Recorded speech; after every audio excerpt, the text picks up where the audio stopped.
Salut la team, j'espère que vous allez bien. Aujourd'hui, je vous propose une italienne, un petit cabriolet, mais équipé d'un cœur énorme, le fameux V6 Busso en 3 litres, 24 soupapes. Vraiment un petit morceau de plaisir automobile. On n'attend pas plus longtemps, je vous présente tout de suite la voiture et son propriétaire. C'est parti. On retrouve Rodolphe. Salut. Salut. Est-ce que ça va? Ça va, très bien. Eh ben moi ça va super bien quand je vois ce qu'il y a derrière toi. Ouais. Alors présente-moi ta voiture. Alors on a un speeder type 916 en 3 litres V6 24 soupapes. Ouais. Un des premiers de chez Pininfarina en modèle 2001. D'accord, donc 2001. Ok, donc c'est un fameux V6 Busso. Le V6 Busso, eh oui, le vrai. Qu'on verra juste après, je pense. Ouais, ça va être sympa. Pourquoi tu as voulu cette voiture? Alors pourquoi? Parce qu'en fait j'ai toujours été bercé par les alphas, parce que mon père était alphiste, il a eu une trentaine d'alphas. D'accord. Tout petit, déjà à l'âge de 6-7 ans, j'étais bercé au son du V6 le samedi matin quand il me sortait. C'est une bonne berceuse, non? Ouais, ça m'a rendu dingue et je me suis dit un jour j'en aurai un. Ouais. Et j'ai eu l'occasion en 2011. En fait, c'était alors c'est un peu paradoxal, mais c'était mon cadeau de paternité. Je me suis dit tiens, pour mon premier enfant, je vais me payer un V6 Alpha. D'accord. Et j'ai eu la chance de tomber sur ce modèle pas très loin de chez moi en plus, et puis c'était vraiment en très très bon état. Ouais. Donc les planètes étaient alignées. À l'époque ça valait pas trop cher. Maintenant, c'est plus le même prix. Ben, là, donc depuis 2011 que je l'ai, la cote a triplé. Ouais, c'est ça. Et bon, ça fera que augmenter encore, mais un peu comme toutes les youngtimers. Ouais, un petit peu, ouais, carrément. Mais voilà, donc du coup, je me suis dit la famille va s'agrandir, mais je vais prendre une voiture stricte de place. C'est un peu paradoxal, mais ouais, c'est pas grave. Il faut hein. faire des choix. Faut faire des choix. De toute façon, t'as pas que ça, donc c'est bon. Ouais, j'ai une autre Alpha avec le 3 litres 2 aussi. Ah, donc sympa. La taille au-dessus, c'est une 166, donc c'est les grosses berlines de l'époque. Ah bon, on risque de se revoir alors du coup. Et ouais. On risque de se revoir. Ok, et ben ce que je te propose, c'est qu'on fasse un peu le tour de ta voiture. On va peut-être pas faire attendre les gens qui regardent plus longtemps. Vas-y, ouvre-nous le capot parce que. Et là, ça c'est toujours un grand moment. Attention. Tada! Ah, le V6 Busso. Alors, V6, je pense que c'est un des plus beaux moteurs qu'on puisse avoir sur une voiture. Alors ouais, c'est vrai que c'est un des plus beaux moteurs, et puis c'est surtout un des plus mélodieux. Ouais. C'est pas le plus performant, il n'y a pas un rendement de ouf, mais c'est quand même pas dégueulasse. Ouais. Mais c'est vraiment ouais, la musicalité. Après, bon, au niveau esthétique, c'est vrai qu'il est, quand même relativement chouette.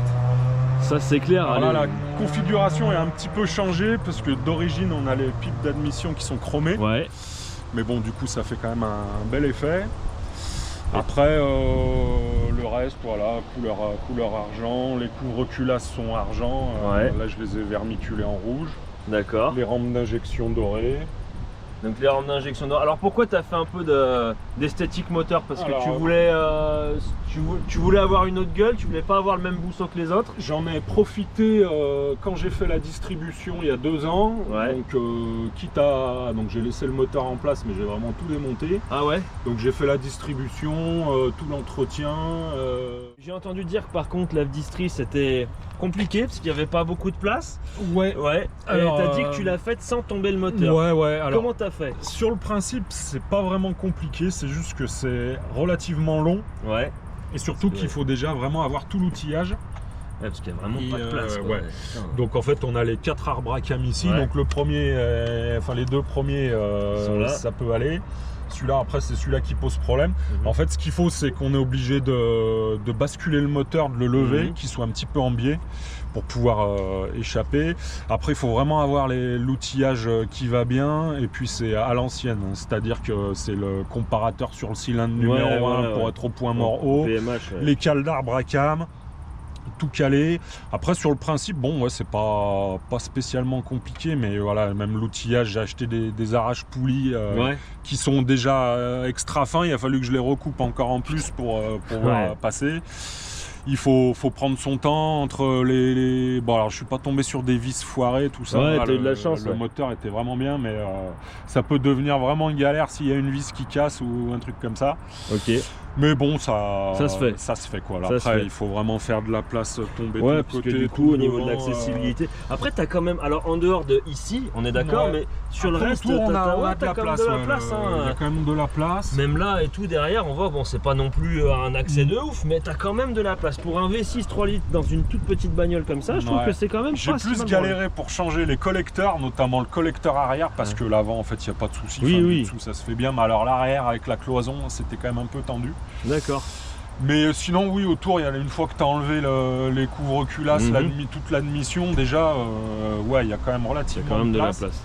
C'est juste ici, quoi. Enfin, au minimum, il faut basculer le moteur, mais bon, ça se fait bien, quoi. Il y a le cylindre bloc qui est là-dessous, on l'enlève, après un coup de cric dessous, ça bascule. D'accord. Il n'y a pas besoin de le lever non plus, faut juste échapper 5 cm. D'accord. Ça se fait bien. Ok. Voilà. Mais il faut prendre son temps, il faut pas être pressé, quoi. Pas de pressé. J'ai nettoyé, amélioré, changé tout ce que je pouvais. J'ai mis le kit eau en silicone. Et donc coup, ça, toutes les durées d'eau, tu les as toutes passées en silicone. Les durées de refroidissement en silicone. Et du coup, je me suis dit, bon, on va refaire une petite cosmétique. Donc, j'ai vermiculé les 2 couvre-culasses en rouge. Qu'est-ce que c'est, vermiculé, du coup? Alors, en fait, c'est peinture granule, c'est de la peinture en poudre. Ah, d'accord. Comme on a notamment sur les Ferrari, souvent, les couvre-culasses ça me rappelle les bases des coups. Donc, en fait, c'est de la peinture en poudre qu'on chauffe. Et du coup, après, elle a un petit aspect granuleux. Et voilà, donc ça tient bien dans le temps. D'accord. Ça protège bien les couvre-culasses. Ouais. Et puis après, j'ai repeint d'origine, elles sont dorées. Alors, elles sont grises ou dorées, ça dépend des versions, mais du coup, j'ai refait les rampes d'injection dorées. J'avais remis un coup de propre sur les pièces en alu, et puis après, j'ai changé j'ai mis les pipes d'admission en carbone, avec les manchons aussi en silicone. D'origine, ils sont en caoutchouc noir. D'accord. Voilà, quelques bricoles, une petite boîte en carbone BMC. Alors elle est où ta boîte carbone? Elle est là. Carbone, elle est ici. Pour l'instant, j'ai gardé l'admission, on va dire, l'implantation d'origine. Après, je vais changer, il me reste encore quelques bricoles à faire, notamment le collecteur d'admission, où j'en ai un gros en carbone. D'accord. Qui est plus gros, avec des tulipes internes, qui est profilé. J'ai un boîtier papillon de Porsche Cayenne Turbo S qui est bien plus gros, donc c'est pas celui-là, mais donc c'est ce qui me reste à finir au niveau de l'admission. Après, je vais faire une admission avec une prise dans façade directe ici. Pour avoir plus d'air frais du coup. Parce que là, on suit l'implantation d'origine. En fait, ça descend, ça remonte et ça vient choper l'air ici. D'accord. Ok. Donc après, ça sera tout droit avec la boîte en carbone, le débitmètre, les durites en silicone qui vont bien. Sinon, le moteur est stock. Il y a juste une paire de bougies en iridium, histoire qu'on ait une bonne étincelle. J'ai mis un petit short shifter là-bas. Excellent. Excellent. Donc ça, c'est juste pour limiter le débattement du levier de vitesse. D'accord. Je suis très curieux d'essayer ça du coup, parce qu'il y a un short sur un speeder. Alors ça améliore pas le passage de vitesse, on ne gagne pas du temps, mais c'est que le débattement est plus court, donc voilà. Ok. Mais sinon, bon, la double barre alu de renfort, quelques Powerflex, les Powerflex jaunes, de rigidifier. Un peu le tout, Voilà, après il y a un gros travail de fait sur l'échappement. Donc ça c'est terminé, validé. Donc là c'est plutôt assez violent. Que tu nous fasses écouter ça. Ça chante bien. Mais du coup on a une paire de collecteurs en inox, sans les précata, avec de la bande thermique en titane. Après on a ce qu'on appelle les front pipes, c'est les descentes, les tubes qui vont jusqu'au pot catalytique. Donc la particularité, c'est que c'est des front pipes de même longueur. Donc du coup, il y en a un qui fait un serpentin pour qu'il ait la même longueur que l'autre. Le petit inconvénient, c'est que du coup ça descend, l'échappement est quand même relativement bas, donc il faut faire quand même très attention sur les roues de bosselet ou sur les dodanes.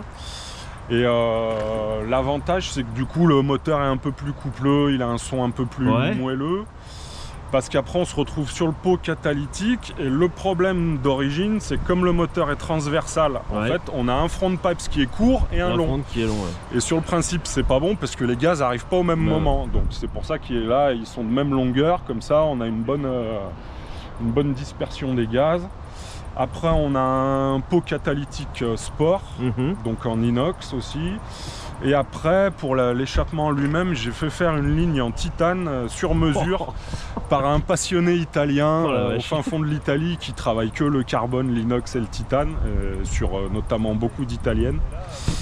Donc tu t'es fait plaisir. Voilà. Tu t'es fait plaisir. C'est vrai que la sonorité est vraiment particulière. Alors c'est très typé vieille Ferrari, c'est vraiment ce que je voulais. C'est très strident, très aigu. Ça fait même quasiment le bruit d'une moto, genre Yamaha R1. Voilà. Après c'est assez violent. Bon, niveau décibels, j'ai quand même mis quelques silencieux, c'est pas trop c'est quand même pas discret. Mais voilà, bon, ça bourdonne un petit peu à bas régime, c'est un peu le défaut parce que c'est des échappements à gros volume. Alors on perd un petit peu de couple, mais on gagne beaucoup de puissance max.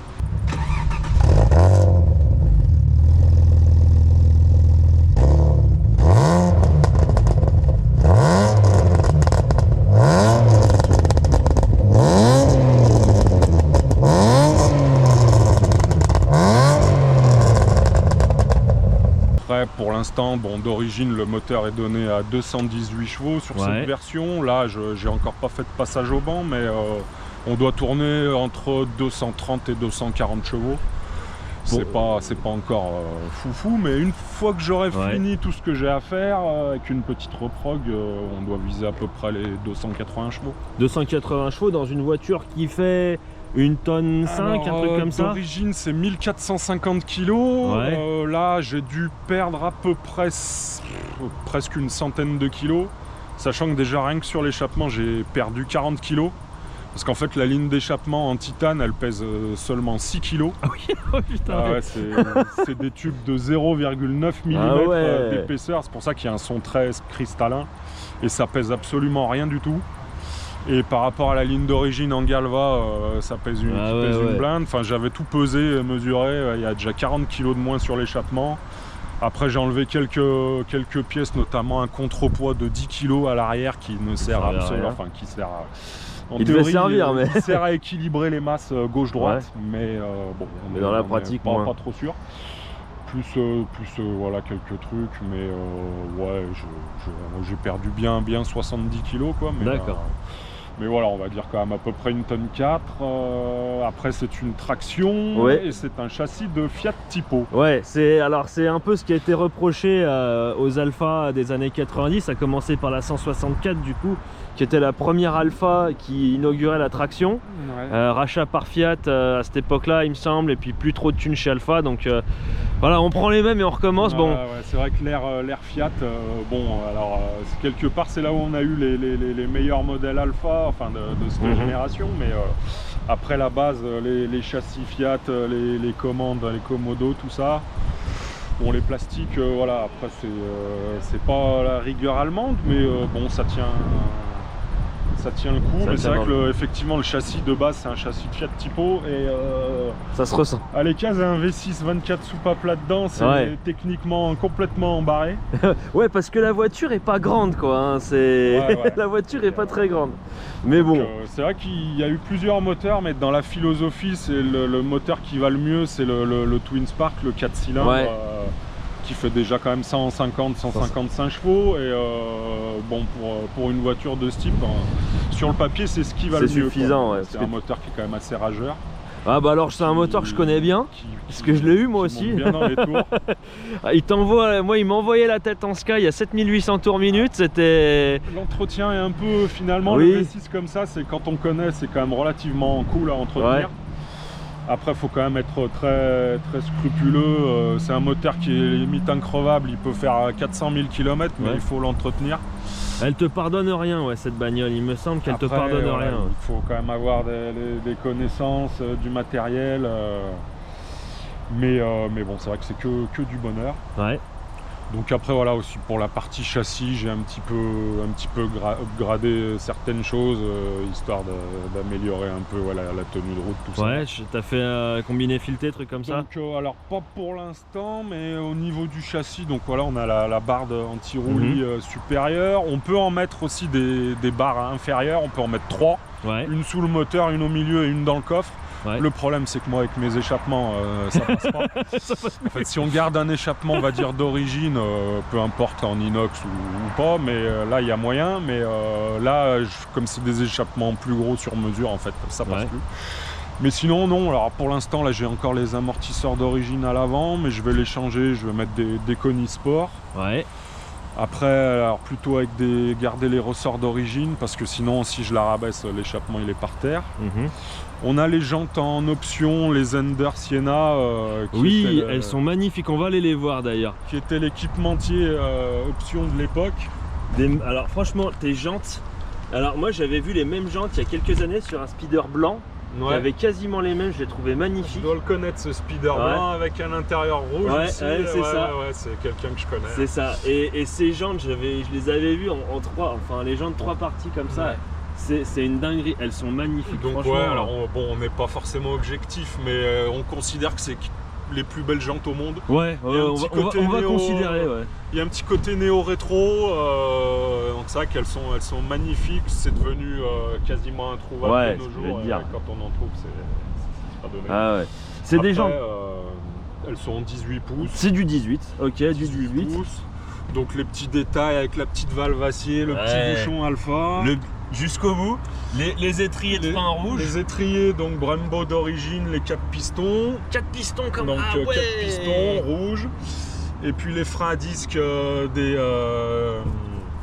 Tarox percés rainurés. Donc en diamètre 305 d'origine. Ah oui, on n'est pas là pour rigoler du tout quoi. Le freinage c'est la première chose que j'ai fait dessus. Donc j'ai mis les Duritavia aussi. Le liquide Motul qui va bien, le RBF 600.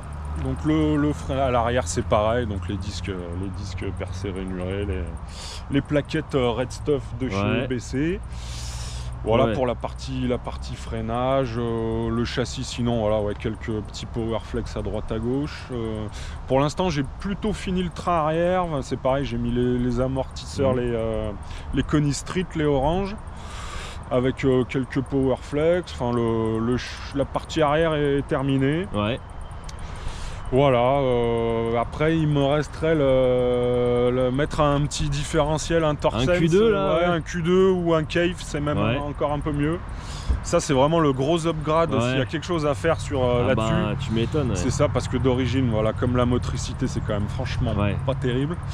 C'est vrai que de mettre un Torsen, un autobloquant, c'est vraiment le truc qui change la vie quoi. Après, on se retrouve en fond de seconde dans les ronds-points à 80, ça passe. Il n'y a rien qui décroche, enfin, c'est vraiment bluffant la motricité. Donc ça c'est prévu pour un petit peu plus tard. Ouais. Éventuellement aussi la partie embrayage, parce que d'origine, on a un volant moteur bimasse, ce qui est franchement pas terrible. Ce qu'il y a, c'est qu'il y a des risques de casse. Et donc j'aimerais mettre au minimum un volant moteur allégé avec un embrayage de GTA, voire même un embrayage un peu plus renforcé. Même parce que si j'arrive à grimper un peu en puissance, c'est vrai qu'il faut quand même renforcer un petit peu le reste. Donc ça aussi par la suite, pour l'instant, l'embrayage, la voiture elle a 90 000 km. Il va encore 90 000 Ah oui, elle est neuve. 90 000. Alors quand je l'ai acheté, je roule très peu avec, mais je l'ai acheté en 2011, elle avait 77 000. D'accord. Et j'ai roulé un petit peu les 3-4 premières années, j'ai fait les 5000 km en 4 ans. Ouais. Mais après, à partir de 2015, c'est vrai que je m'en sers très peu. C'est quelque part, c'est un peu une chocard. Ah ouais, bah attends. Dans des rassemblements à droite à gauche, mais mon plaisir, c'est plutôt de la bricoler, de la bichonner. Alors après, je prends plaisir à rouler avec, mais j'essaye de la garder dans un état vraiment vraiment propre. Et puis c'est vrai que bon, je suis parti pour la garder encore longtemps. Ouais, il y a moyen, il y a carrément moyen. Que mes enfants prendront la relève, mais voilà, bon, c'est vrai que je roule pas forcément beaucoup avec. Elle sort que quand il fait beau, elle a jamais vu la pluie. Ah ouais, carrément. Alors après, le châssis est impeccable, il n'y a pas un point de rouille. Bon, déjà, c'est des versions où ça rouille moins, ça rouille pas. Ouais, voilà, c'est plus les vieilles Alpha des années 80. Qui rouillaient avant de finir leur plein d'essence. Voilà, même au niveau de l'électrique, l'électronique, on n'est pas trop mal. Bon, il y a déjà très peu d'électronique, donc c'est bien parce que ça se bricole bien. Ouais. Mais non, tout fonctionne, aucune alphisterie comme on dirait, tout va bien. Bon ça fait plaisir à entendre, parce que moi j'entends plus souvent parler d'Alpha en panne qui tourne bien. C'est un peu l'image. C'est un peu l'image. Mais alors j'ai souvent tendance à te dire à titre perso, pour avoir une 147 Twin Spark avec la boîte Célespeed, donc j'avais vraiment cherché la merde, c'est des voitures qui sont fiables mais qui sont très exigeantes en entretien. Elles te pardonneront aucun écart. Mais par contre, si tu les entretiens correctement, elles te feront jamais chier. C'est que du plaisir, mais après c'est tout ce qui va autour. C'est vrai que les concessions Alpha, tout ça, c'est surtout de nos jours, une voiture comme ça, en fait, faut aller de partout sauf chez nous. Ouais, ils connaissent pas, quoi, ils connaissent plus. Mais ils savent plus vraiment faire le moteur. Le V6, c'est un moteur qui a plus de 40 ans de conception. Il démarre dans les années 70. Sous l'Alpha 6, il me semble. L'Alpha 6, les premiers GTV, les 116, tout ça, début 80, en 2,5 litres. Fin 70. Notamment, c'est ce que mon père avait, et c'est donc ce qui m'a rendu fou. C'était ta berceuse. À l'époque, le V6 2,5 litres en 12 soupapes, qu'on considère comme le premier, enfin le vrai V6, vraiment le V6 le plus, le premier V6 d'Alpha. Le fer de lance, quoi. Ah ouais, non mais de toute façon Après voilà, avec les culs à 124 soupapes, on perd un petit peu de musicalité, mais on gagne beaucoup de rage. Ouais, carrément. C'est plus puissant, mais c'est surtout plus on monte dans les tours et plus ça gueule et plus ça easy pousse. Tout dur, quoi. Voilà, donc on perd un petit peu l'âme d'Alpha de base, le V6 coupleux mélodieux, mais on gagne en rage et en puissance. Carrément, c'est un bon compromis. Ok. Et je te propose, tu peux refermer le capot et puis on va aller voir ton intérieur, enfin l'intérieur de la voiture, et pas chez le proctologue. C'est ça. Alors, c'est rouge, je vais passer de l'autre côté. C'est rouge. C'est bien rouge, ouais. Donc d'origine c'est une option, donc c'est un intérieur red style. Ouais. C'est-à-dire que tout le tableau de bord est rouge, avec les panneaux de porte et le cuir. Donc c'était une option qui était proposée à l'époque par rapport à la version de base où on a quand même le cuir rouge, mais on a le tableau de bord noir avec les portes noires et les panneaux de contre-porte en cuir rouge. D'accord. Et la moquette rouge. Et là ils ont inversé, les moquettes noires, mais par contre on rajoute du rouge un peu de partout sur le tableau de bord.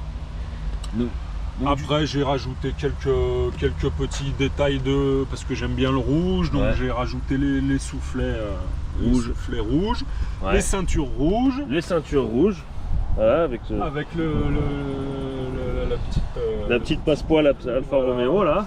Par-dessus, des petits inserts en inox. Eh ben ça lui va bien, ces petits inserts. Ça rajoute on pourrait presque se dire qu'elle est sortie d'origine comme ça, ça lui va vraiment bien. C'est très, très sobre. Là on retrouve la console centrale assez proche de la Brera, donc sur la chaîne la Brera est passée en 3,2 litres aussi. Bon, pas le même moteur, on en a parlé quand on a fait la vidéo, mais au niveau du style ils ont quand même gardé vraiment le style de l'époque, quoi, vraiment avec les trois petits compteurs là. Et je vais me tourner, je vais passer côté conducteur avec aussi ce qui fait un peu la marque de fabrique d'Alpha, les fameux 2 compteurs comme ça qui sont en obus, qui sont vraiment jolis. T'as aussi mis un joli petit pédalier alu. Alors le petit pédalier inox. Ah, inox, pardon. Siglé Alfa Romeo. Siglé Alfa. Ça lui va bien, hein. Le petit seuil de porte. Le petit seuil de porte aussi. À l'origine, on a celui-là. Après, petite baguette Franchement, je le trouve. Et tu vois, il me semble que c'est Recaro qui faisait ces sièges de mémoire. Alors là, ceux-là, c'est des Momo. Ah, c'est des Momo. Les premières, parce que celui-là, c'est un phase 2. Donc il y a eu 3 phases.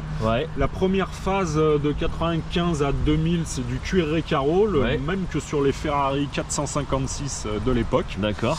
Et après, à partir de la phase 2, et d'ailleurs sur toutes les autres Alpha, enfin à partir de 2000, on est passé sur du cuir Momo. D'accord. Donc voilà, qui change un petit peu les phases 1, le cuir Recaro est tout lisse, on n'a pas les stries, après il a à peu près la même forme. Et phase 2, et même sur la phase 3, ils changent un petit peu, ils abaissent le siège d'1 centimètre, c'est toujours du Recaro, mais il rajoute des striures aussi sur les bourrelets. Ah mais ça lui va super bien. Voilà, il a une petite patine, ils sont vraiment pas usés. Ah bah non, ils sont neufs. Le défaut, c'est que souvent le bourrelet là, parce que pour sortir de la voiture, elle est quand même relativement basse, donc. Ah mais j'avais pas vu. Ah, voilà, je sais pas si ça sortira à la caméra, mais ouais, il y a bien marqué Momo ici. Alors là, on a le Momo, on a le sigle Alpha ici. Ah, on a le sigle Alpha. Alors, je vais peut-être y refaire en noir parce que je trouve que c'est dommage de pas y voir. Ouais, c'est vrai que. Un petit coup de feutre noir, après il faut pas se louper, mais. Mais il y a moyen, il y a moyen. Au niveau de l'espace, donc tu as un espace de rangement ici. Ouais, alors on a ce que j'appelle la grosse boîte à gants. La grosse boîte à gants, d'accord. Avec la petite mascotte. C'est ta mascotte. Voilà, la petite Comment il s'appelle? Je ne vais pas donner de nom, mais. C'est la mascotte. C'est Alpha. C'est carrément cool. C'est carrément cool. C'est peut-être plus collector que la voiture, mine de rien. Ah mais c'est un vrai nounours Alpha? Ah bah ouais, excellent. C'est un petit nounours Alfa Romeo. Trop bien. C'est trop bien. Ok. Et donc voilà, on a la grosse boîte à gants avec la batterie et le coupe-circuit là-bas. Le circuit qui est là-bas, Donc voilà, après on a le coffre. Je vais voir à quoi ressemble le coffre du coup. Est-ce qu'on peut partir en vacances en speeder? Alors il est relativement profond, après il y a un petit peu de volume. Oh, t'as quand même de la place. Donc oui, mais c'est profond, effectivement. Ouais, en fait ça descend. Ah ouais, ça descend bien bas, carrément. Ça descend super bas. Donc là, la petite housse. La petite housse Alfa Romeo. Ah, on n'est pas là pour plaisanter, quoi. Non, on n'est pas du tout là pour plaisanter. La petite boîte à outils. Là, on a le compresseur pour les pneus. Avec la bombe anti-crevaison. D'accord. Mais alors, il n'est pas très. Ouais, mais tu peux quand même caler verticalement. Je pense que tu peux quand même caler 1 ou 2 bagages cabine. Là, on a avec l'option donc bombe anti-crevaison. Sinon, il y a la roue de secours. Et là, c'est pas la même. D'accord, t'as moins de place. Et c'est même pas une galette, c'est une roue de secours. Donc, 16 pouces. Là, c'est moins marrant. D'accord. Mais bon, on peut caser deux sacs de sport, 2-3. Ouais, il y a quand même un petit peu de place. Un petit peu de place, plus derrière les sièges éventuellement. Elle a un cul cette bagnole quand même, putain elle est belle hein. Franchement quand tu la regardes comme ça... C'est un joli cul. Ah c'est un joli cul, donc on a les rappels du coup, alors là un peu d'ombre mais speeder et 3 litres V6 24 valves. Et que dire, bon la ligne d'échappement, voilà. On n'est pas du tout là pour rigoler. Alors d'origine, bon c'est une double sortie à gauche ou une simple sortie gauche. Mais voilà, après j'ai repeint le bandeau de feu tout rouge. Parce que d'origine on a les 2 carrés blancs de la marche arrière. Et je trouvais ça franchement pas beau. Ah ouais non mais là ça lui va super bien, ça fait une belle bande rouge. Ça a le mérite d'être plus épuré, c'est original d'avoir un bandeau de feu complet, c'est la seule voiture où on a ça. Et même au niveau de l'éclairage devant, en fait le capot est tellement énorme que les feux sont sous le capot. Ça aussi c'est une des particularités qu'on retrouve nulle part ailleurs. Ah non ça va vraiment bien. Je vais la filmer comme ça de 3 quarts arrière là. Putain, elle a vraiment, elle est super belle. Est-ce que tu as des anecdotes avec cette voiture? Alors, au niveau des anecdotes, alors il y a un truc qui souvent fait mouche, c'est que dès que j'ouvre le capot, en général, c'est l'attroupement, c'est un peu la folie. C'est vrai qu'il y a quand même pas beaucoup de gens qui connaissent ce moteur. Alors en plus, bon là, dans cette configuration-là, c'est vrai qu'il change un petit peu de l'origine. Il pète un peu, Les gens sont quand même souvent très surpris. Après c'est vrai qu'il est quand même relativement propre, donc les gens en général ils sont limite choqués quand même. Choqués. Mais voilà, après au niveau des anecdotes, ouais, donc souvent ou au loin on m'entend arriver, on a l'impression que c'est une sportive japonaise, une moto. Non, c'est une voiture. Et la police m'avait arrêté lors d'un contrôle routier à un rond-point il y a quelques années et en fait on s'est retrouvé à discuter pendant 20 minutes parce qu'ils trouvaient la voiture vraiment jolie. Et ils étaient persuadés que c'était une Ferrari. et je leur ai dit non, c'est mieux qu'une Ferrari, c'est une Alfa Romeo. Et voilà, donc c'était un moment sympa. Ah, tu m'étonnes, Voilà. Oh, bah, c'est cool. Et qu'est-ce que tu as comme projet du coup? On en a un petit peu parlé du coup sur le reste de la voiture. Est-ce que tu as des projets un peu d'envergure dessus? Donc, il me reste encore donc à finir, là, comme je disais, la partie moteur au niveau de l'admission, le différentiel autobloquant. Voilà, après il faut que sur la partie arrière, l'échappement, il faut que je finalise un petit peu parce que il faut que je réajuste un petit peu les sorties d'échappement. Et j'aimerais refaire un pare-choc qui englobe l'échappement en fait, qui descende plus bas. Parce que là c'est un petit peu haut.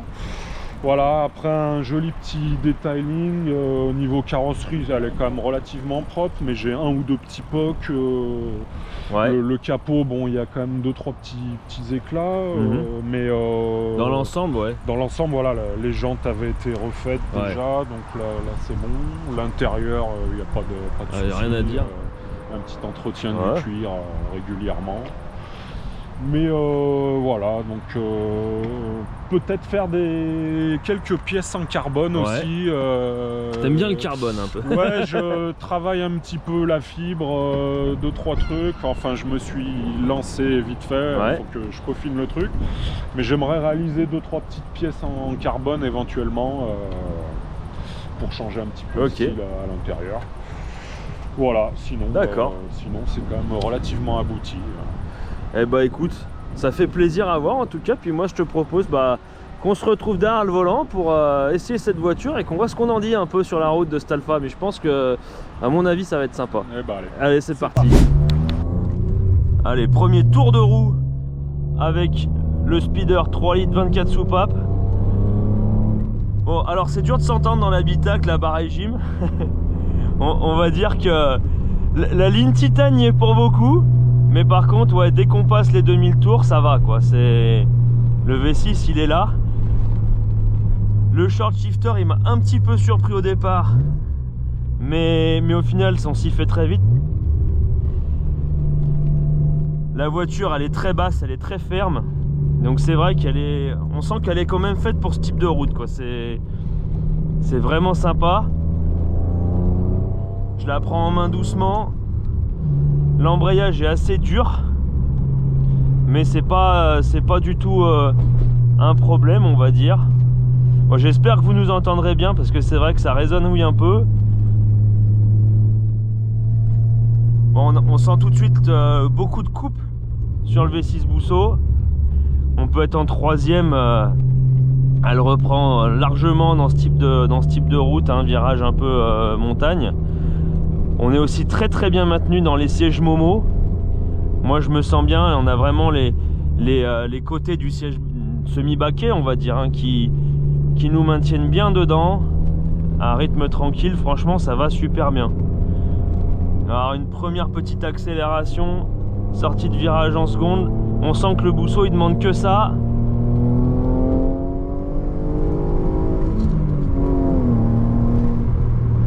Ah oui c'est addictif oui. C'est pas mal. C'est sympa, c'est sympa. La ligne, elle est vraiment parfaite. De l'extérieur, elle est sympa, mais alors de l'intérieur, c'est encore plus fou. La direction. Alors, j'ai souvent tendance à dire que l'une de mes directions étalons, c'est celle de mon ancienne Alfa 147. J'adore les directions Alfa qui sont très précises. Bah là, je suis servi, c'est ultra précis. C'est arrivé. La direction. Pour moi, c'est un scalpel. On a à peine une toute petite pression sur le volant. La voiture, elle va directement où on veut qu'elle aille. Le volant tient bien en main. Joli petit volant 3 branches parce que je crois que celui des Fasin était en 4 branches. Pas très joli. Le premier volant, c'est pas... phase 1 en général, c'est vrai qu'il y a 2-3 détails, les aérateurs rectangulaires, ouais. On n'a pas la façade façon alu, c'est moins joli. Ouais, c'est souvent ce qui reprochait du coup à cette voiture, que la première phase était pas ratée, on peut pas dire ça, mais c'est vrai qu'ils avaient vraiment pas travaillé l'intérieur, que sur la phase 2 ils ont quand même repris pas mal de choses. Donc l'intérieur notamment, la boîte de vitesse, on en parlait, c'est une boîte 6. Boîte 6, ouais. Qui permet d'exploiter beaucoup mieux le Busso aussi sur autoroute, du coup qui permet d'avoir plus de polyvalence peut-être. Ouais, très bien étagé. Et puis c'est vrai que ça baisse quand même pas mal la conso sur autoroute. La boîte 5, bon les rapports sont plus longs, c'est moins agréable. Ah franchement... Là, la boîte, elle tombe en main. Donc, si tu disais tu voulais raccourcir un petit peu le levier, je pense qu'effectivement, c'est quelque chose que tu pourrais faire. Parce que moi, je le trouve un peu haut, pas inconfortable, mais un peu haut. Je pense que s'il était un petit peu plus bas, effectivement, ce serait parfait. Ouais, je pense que 2-3 cm de moins. C'est ce qu'elles disent toutes. C'est que chaque centimètre compte. Chaque centimètre compte. Là, un petit peu moins, ce serait mieux. Ce serait mieux. Voilà, on a la chance d'avoir pas de pluie. Un temps assez dégagé, ce qui va permettre de profiter un peu plus de cette traction. À se faire une petite relance en seconde juste après. La voiture se place très très bien. Alors bon, oui, c'est un petit peu tape-cul, certes. Ça permet aussi d'avoir un vrai équilibre. Bon, qu'est-ce que ça donne le Busso? C'est parti. Ah ouais, d'accord. Vite au rupteur. Putain, alors la ligne, elle t'enivre, elle te laisse penser que du coup tu peux aller très très haut. Bon, tu vas déjà très haut, je pense, mais... À 7002, mais on y est vite. Ouais, on y est très vite, ouais, ça surprend. Le jour où je l'ai acheté, c'était pareil. Première accélération, fond de seconde, le rupteur, boum, tu t'y attends pas.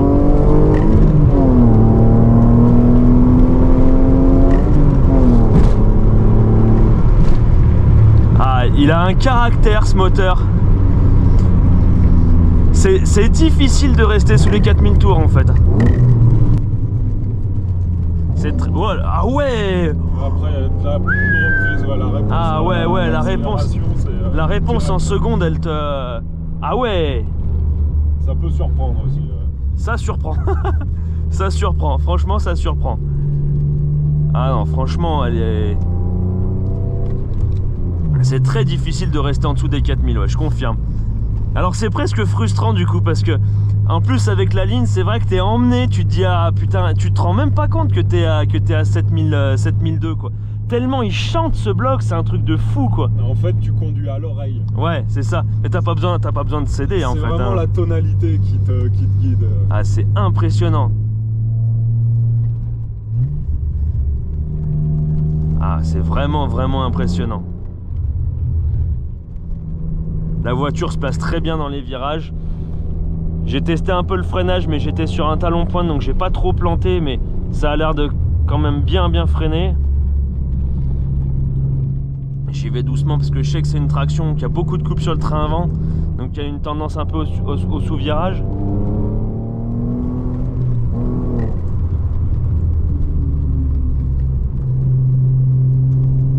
Les relances, elles se font super bien.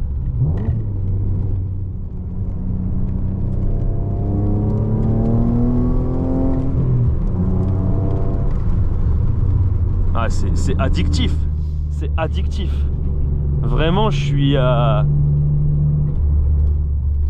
vraiment étonné. Je suis vraiment étonné.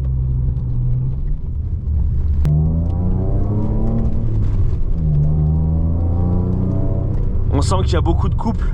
Il est volontaire le Busso. On sent vraiment qu'il est volontaire, assez linéaire après pour le coup, je trouve. Mais la sonorité, elle nous envoûte tellement. Les sensations, la sensation d'accélération et de coupe nous envoûtent tellement, en fait, il gomme tout le reste. C'est vrai, ouais, ça reste linéaire, c'est un atmo. Ouais.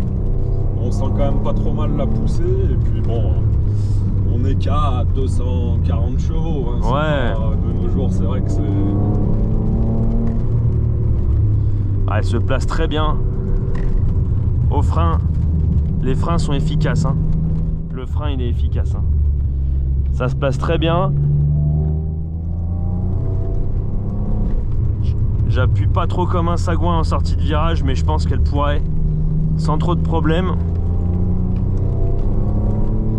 Petite dédicace à David de la chaîne Voiture et Ingénierie qui me racontait que un jour il est arrivé sur 3 roues avec un GTV en coursant une Clio RS. Je pense que je peux comprendre pourquoi. David, si tu regardes cette vidéo,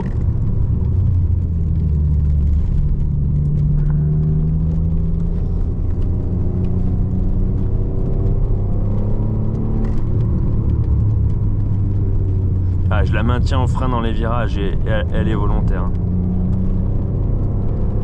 Ah, on a papy mamie devant. Le scénic. On a papy mamie qui vont profiter du son du V6, je sais pas ce que t'en dis. Ouais, ça se peut bien. Ça se pourrait, hein. Ouais. Allez, papy mamie, profitez bien. Ah ouais.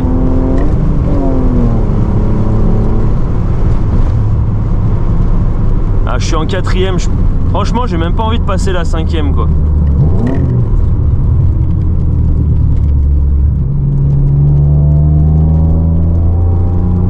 Écoutez-moi ça. Je vais rien dire là sur la prochaine accélération que vous puissiez profiter.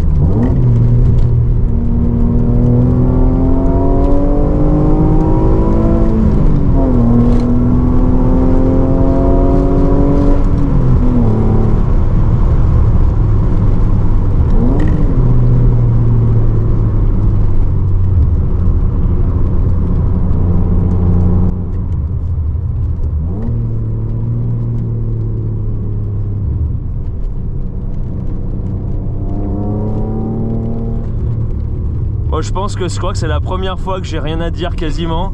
Je laisse le moteur parler. On va la laisser redescendre un petit peu en température.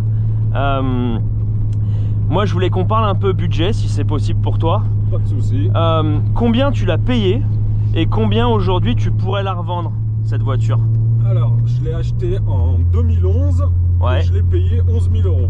11 000 euros en 2011, d'accord. Ce qui était le juste prix. J'aurais même pu l'avoir un petit peu moins cher, mais c'était dans les 10-11 000 euros pour un modèle comme ça. D'accord. Et depuis, la cote a quasiment triplé. Disons que ça prend à peu près 1500 euros par an. Comme on est en plein Young Timers, on est là je suis à 6 ans d'être en collection, ouais. 7 ans. Donc c'est vrai que depuis surtout 2020, la cote a bien grimpé. Donc un exemplaire comme ça, dans cet état-là, il faut compter vraiment grand minimum 22 000 euros. Ouais. Jusqu'à 30 000. Après, ça dépend un peu.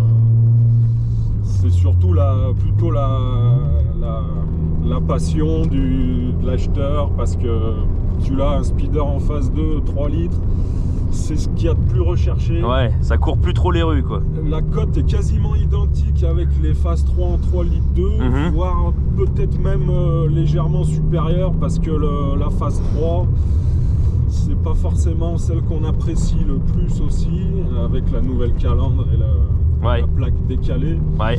Pour les puristes, en général, c'est plutôt la phase 2 comme ça qui est la plus recherchée. Après, 3 litres 2, bon, c'est kiff-kiff. Le 3 litres 2 est un peu plus puissant, mais légèrement plus coupleux. Après, c'est quand même assez similaire. Mais par rapport à l'esthétique de la voiture, ouais, la phase 2, voilà, un speeder phase 2, 3 litres, 24 soupapes, c'est le plus rare. Le plus rare. Bon, il y a eu 1024 exemplaires. 1024, ah ouais, ça fait pas des masses. Et donc, c'est quand même relativement rare. Le plus rare étant le speeder en V6 turbo, 2 litres, à 400 et des brouettes d'exemplaires. Ça, c'est une licorne, ça aussi, ça. Ouais. Alors, c'est bon, pareil pour les puristes, c'est un petit V6 de 2 litres avec un turbo, donc c'est une hérésie totale. Ouais, mais aujourd'hui, je trouve que ça peut être intéressant à conduire aussi, hein. Ça va être sympa. C'est un peu plus, ça marche un peu plus fort. en accélération. Et puis les Speeder 3 litres 2 en phase 3, il y a eu aussi 512 exemplaires, il me semble. Ah oui, donc ouais. Donc relativement rare. Ah bah, alors je te cache pas que j'ai regardé un peu les cotes aussi. Et effectivement, alors moi j'ai pas vu d'exemplaires de 3 litres 24 soupapes à vendre dans ces prix là parce qu'il n'y en avait pas. En fait c'est très rare. Effectivement en France il n'y en a pas à vendre. Il y a beaucoup de coupés avec ce moteur là ou en tout cas en V6. Pour ceux qui voudraient accéder quand même à un GTV, parce que là on parle d'un speeder mais c'est la même base que le GTV, on en trouve déjà entre 10 et 15 000 euros, ça se trouve mais plus beaucoup. Après ils ont des bornes et voilà. Un peu les mains dedans, c'est ça. Même en dessous de 10 000, un coupé en 3 litres 24, il n'y a pas de souci. C'est ça. Après il n'aura pas 80 000 km, voilà. Il ne sera pas en état concours. Parce que toi voilà, elle est en état concours. Elle est quasiment. On n'y est pas encore, mais presque. Et t'as pas beaucoup de kilomètres, t'as moins de 100 000. Donc ça fait aussi le prix. Je voulais qu'on parle aussi de la conso parce que je voulais en parler après ou pendant l'essai, en tout cas après avoir commencé à la conduire un petit peu. Parce qu'en fait, cette bagnole, comme je te disais pendant l'essai, c'est difficile de rester sous les 4000 tours. Donc du coup, j'imagine que la conso, elle s'en ressent un peu. Combien tu consommes? Est-ce qu'on consomme tant que ça ou pas? Ouais, alors. Pour un V6 de l'époque, dans le cahier des charges, la consommation c'était... c'était pas ce qu'on cherchait. Au grand minimum sur l'autoroute en 6ème à 110, c'était à 8-9 litres. Oh ça va. Donc, ça reste, on va dire à peu près raisonnable, mais c'est vraiment que du stabilisé à 110 en 6ème. Hein. Sinon comme là on était à 15 litres. Ouais, encore ça va, 15 litres. On va dire en mixte, 13-15 litres. D'accord. Pour un 3 litres 24 soupapes, début des années 2000, c'est ça? Ouais, 2001 celui-là. Ouais, c'est pas excessif non plus. Et après, si t'es en conduite vraiment sportive, tu passes les 20 litres. Ouais, bon après, tu roules pas toujours comme là on a roulé, c'est beaucoup aussi de cruising, c'est un cabriolet. Moi je me vois bien rouler coude à la portière, à écouter ça, comme ça, juste comme ça, à écouter le grognement du V6 Busso. C'est ça. C'est vrai qu'il n'y a pas de soucis, c'est très souple. C'est une vraie voiture de passionné pour moi, hein. C'est une vraie voiture d'alphiste. Il n'y a pas à chier, hein. C'est vraiment une bagnole, je trouve, qui est cuore sportivo, le cœur sportif. Mais c'est ça, c'est vraiment ça cette voiture, c'est le cœur sportif. Effectivement, c'est une traction, ok, mais putain, c'est une traction qui te fout une banane. Une banane, franchement, il n'y a pas de moteur qui fasse un bruit plus joli que ça, quoi.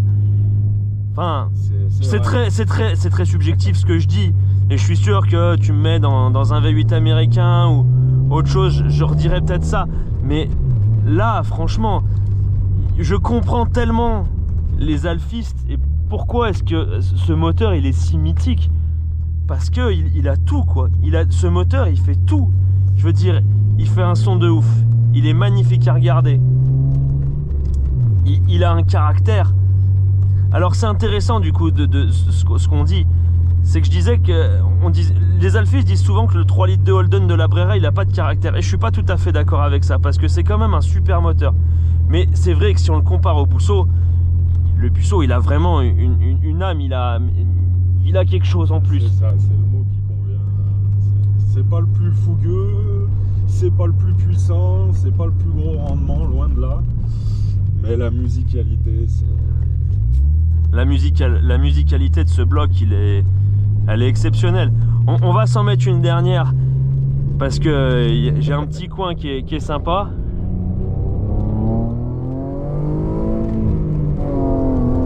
Oh là là, en seconde, on a tout le couple. Ah, franchement, je suis... mon cœur d'alphiste revient. Mon cœur d'alphiste me donne envie d'acheter une 156 GTA. Mais bon, c'est déjà la fin. J'ai du mal à lui rendre, mais il serait fort possible que j'y vienne un jour. Je vais y venir un jour, c'est sûr. Non, après, il faut en profiter tant qu'on peut, parce qu'il reste quand même pas mal de modèles avec les V6 en 2 litres, 5, 3 litres, 12, 24 soupapes, 3 litres 2 qui restent relativement abordables, notamment le GT 3 litres 2 aussi, la cote est en train de grimper, parce qu'ils sont un peu plus récents, mais enfin, du coup on est un peu au début de l'ascension de la cote, donc là aussi un GT 3 litres 2 autour des 15 000 €, on peut arriver à trouver un exemplaire en bon état, pas trop kilométré. Après, voilà, il reste encore énormément de V6 sur tous les modèles confondus qui roulent. Il y a quand même de quoi faire plaisir. Après, sur les 916, ça devient compliqué. Ça devient plus compliqué, ou alors il va falloir mettre de plus en plus d'argent. Le prix. Ouais, bah écoute, c'est comme ça. En tout cas, bah on va se retrouver pour conclure cette vidéo, mais j'ai du mal à te lâcher. Bon, on a essayé ta voiture. Qu'est-ce qu'on en dit, le mot de la fin? Eh ben écoute, le mot de la fin, voilà, je pense que au niveau des sensations, de la ligne, voilà, c'est vraiment une voiture atypique. Ça prend les tripes, ouais, c'est vrai que l'essayer c'est l'adopter, on tombe vite amoureux. Mais voilà, après c'est des voitures qu'il faut entretenir, qu'il faut faire vivre, qu'il faut respecter, et essayer de les faire perdurer le plus longtemps possible. Et c'est vrai que ça procure quand même énormément de sensations. C'est clair.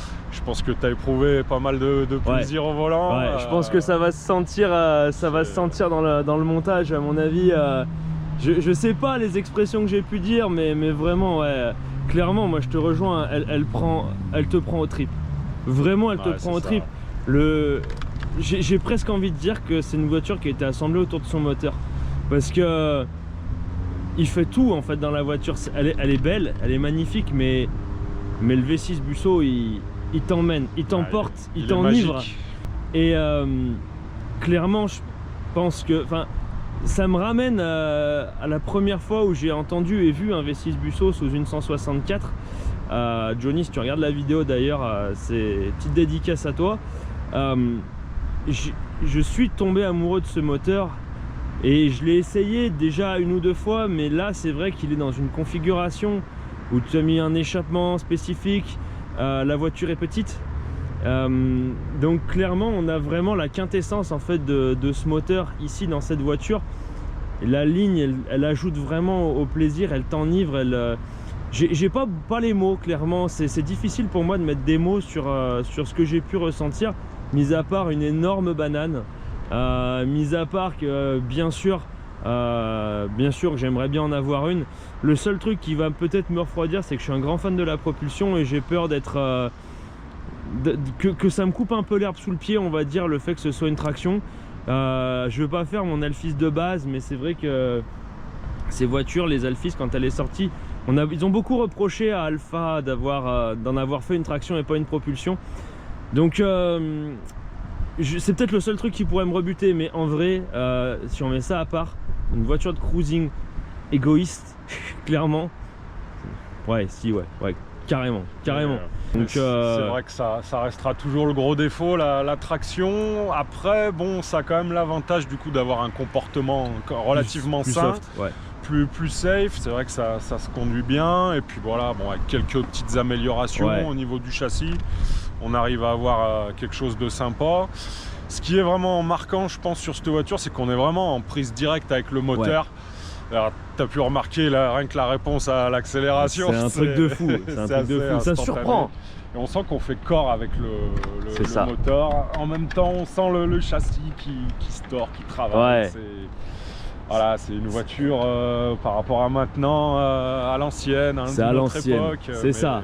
C'est tellement magique. C'est ça. Voilà. On sent que tu parles aussi avec le cœur, quoi. Le Cuore Sportivo Alfa Romeo. Donc franchement, ça fait plaisir.